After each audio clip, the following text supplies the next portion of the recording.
Bismillah, walhamdulillah, wassalatu wassalamu ala rasulillah wa ala alihi wa ashabihi wa mawalah, amma ba'du.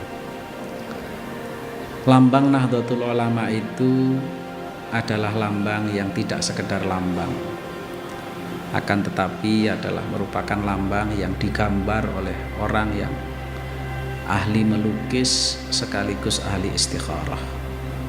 Sehingga lambang Nahdlatul Ulama yang ada itu adalah lambang yang penuh dengan makna. Beliau adalah almarhum al-maghfurlah Kiai Haji Ridwan Abdullah, sosok ulama dari Jawa Timur yang mempunyai piawaian dalam membuat suatu lukisan, tapi lukisan yang dihasilkan dari hasil isyarah dan istikharah. Termasuk diantaranya adalah logo NU yang sekarang ini ada di mana-mana. Logo NU ini mempunyai makna yang sangat padat. Diawali dengan 5 bintang yang ada di atas. Ada bintang yang paling besar. Itu adalah gambaran tentang sosok baginda junjungan kita Nabi besar Muhammad sallallahu alaihi wasallam, di mana inilah makna daripada Ahlus Sunnah yang ada di dalam logo NU ini. Kenapa demikian? Karena kalau kita bicara sunnah, maka semuanya kembalinya akan kepada Rasulullah SAW dan dilambangkan dalam sosok bintang yang besar. Sunnah itu ada kalanya qauli, ucapan-ucapan, sabda-sabda beliau sallallahu alaihi wasallam.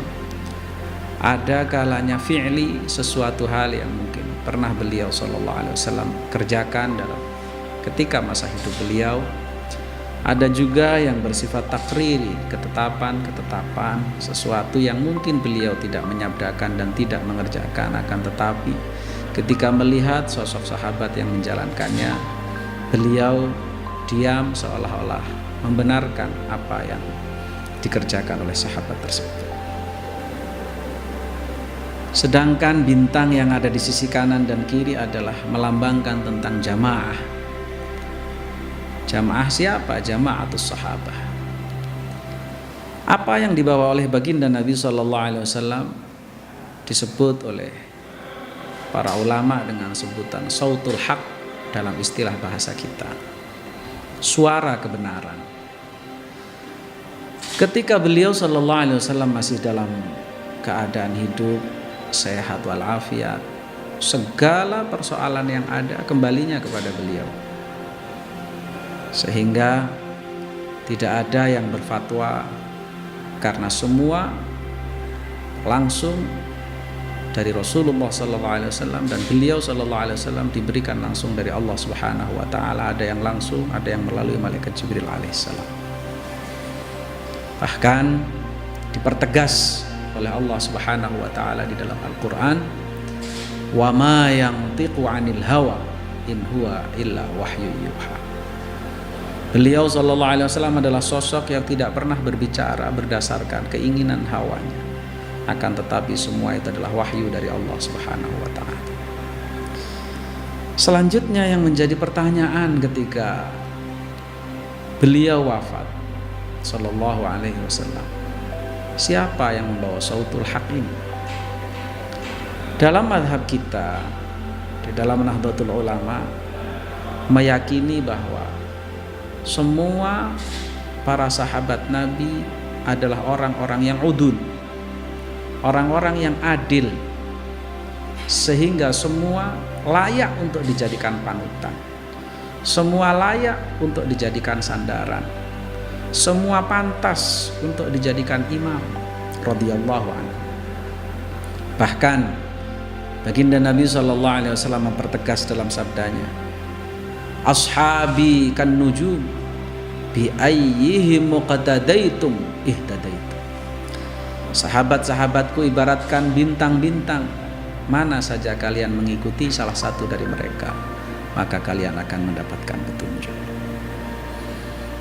Sehingga kita pun dalam ajaran kita dilarang keras untuk memberi penilaian minor kepada sahabat apapun yang terjadi.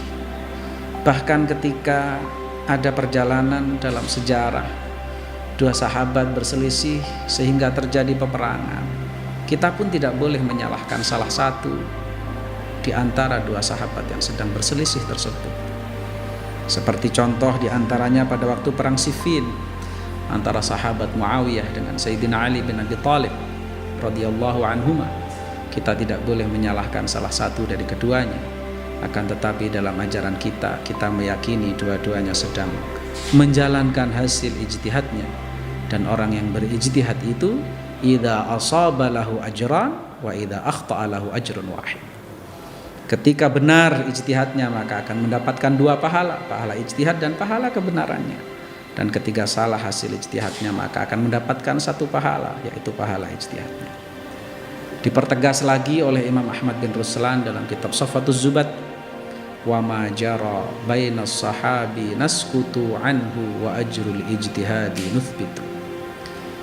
Wa ma jara, dan sesuatu yang terjadi bainas sahabi antara para sahabat, naskutu, kita hendaknya diam, anhu, tentang hal tersebut, wa ajrul ijtihadi, dan pahala hasil ijtihad itu nuthbitu, kita menetapkan untuk mereka. Karenanya maka jama'atus sahabah ini menjadi panutan dalam madhab ahlus sunnah wal jamaah tanpa tebang pilih. Akan tetapi tidak mungkin dilambangkan dalam lambang yang sangat sederhana, kemudian bintang, semua jumlah sahabat dilambangkan dengan bintang dan semua ditempelkan. Karena sahabat itu sangat banyak sekali, kurang lebih 124.000 sahabat radhiyallahu anhum. Sehingga diwakili dalam lambang NU ini dengan bintang 4 sebelah kanan dan sebelah kiri, yaitu melambangkan tentang Khulafaur Rasyidin. 2 itu adalah mertua beliau sallallahu alaihi wasallam, Sayyidina Abu Bakar, ayah dari Siti Aisyah radhiyallahu anha, dan Sayyidina Umar, ayah dari Siti Hafsah radhiyallahu anha, yang kedua-duanya adalah istri Rasulullah sallallahu alaihi wasallam. 2 lagi sisi lain itu adalah Sayyidina Uthman bin Affan dan Sayyidina Ali bin Abi Thalib radhiyallahu anhuma, yang keduanya adalah menantu daripada baginda Nabi sallallahu alaihi wasallam. Sayyidatina Fatimah Zahra menikah dengan Sayyidina Ali bin Abi Thalib, dan Sayyidina Uthman menikah dengan 2 putri Nabi, yaitu Ruqayyah dan Ummi Kulthum, sehingga beliau radhiyallahu anhu mendapat sebutan Dzun Nurain, orang yang memiliki 2 cahaya. 4 bintang yang ada di sisi kanan dan kiri itu adalah melambangkan tentang sahabat Nabi atau yang disebut dengan jama'atus sahabah, sehingga 5 bintang yang ada di logo NU yang di atas itu adalah merupakan pemaknaan dalam bentuk logo yang maknanya adalah Ahlus Sunnah wal Jamaah. Mudah-mudahan bermanfaat. Nanti kita lanjutkan tentang makna lambang NU yang berikutnya. Wallahul muwaffiq ila aqwamit thariq. Wassalamualaikum warahmatullahi wabarakatuh.